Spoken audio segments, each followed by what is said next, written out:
Hi, welcome to Allison's Top Pick. Today I have a middle grade novel by a Newbery Award winner, Linda Sue Park.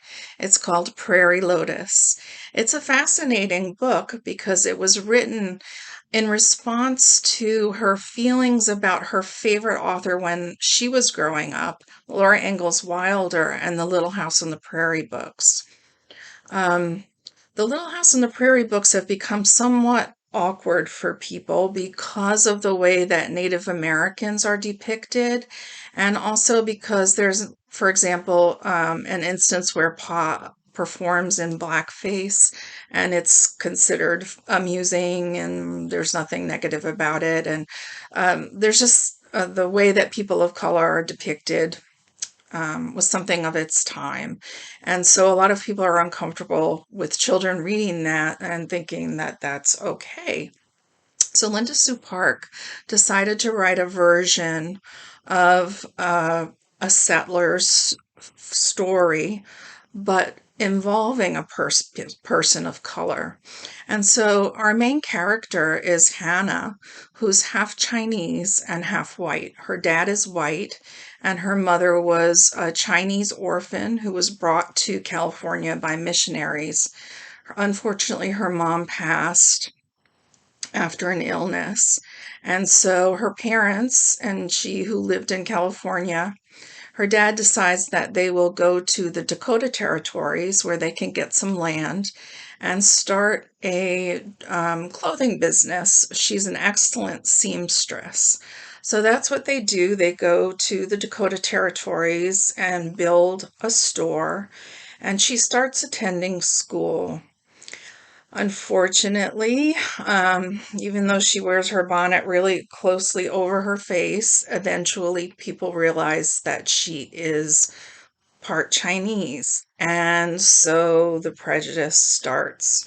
The number of students attending school dwindles down each day until finally there's only, I think, 4 that are attending the school.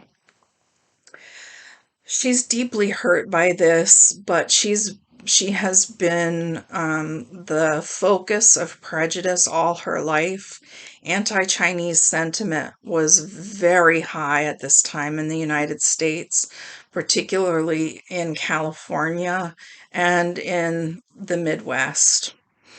So she's very much bullied at school. Lots of microaggressions, just, can you see because your eyes are so much smaller? Can you see, can you read? Just all of these things piling up and always having to maintain her calm and her dignity. It's getting pretty tiresome. And she realizes that in this town, white people treat anyone who isn't white differently. The Dakota people whose land this was originally are treated the same way that she's being treated. She happens to meet an older Dakota woman with whom she develops a relationship, even though they don't speak each other's languages. But the woman helps her learn about local vegetables that she didn't know about. And it's really an interesting aspect, very carefully researched, of course, by Linda Sue Park. There are no easy solutions here, but her tenacity helps her make inroads with some of the townspeople. It's a very satisfying story, and it's particularly timely now when there is so much terrible anti-Asian sentiment in the US. It just goes to show the more things change, the more they stay the same. And I hope that some children will pick this up and realize that there's just no basis for discriminating against someone due to their race.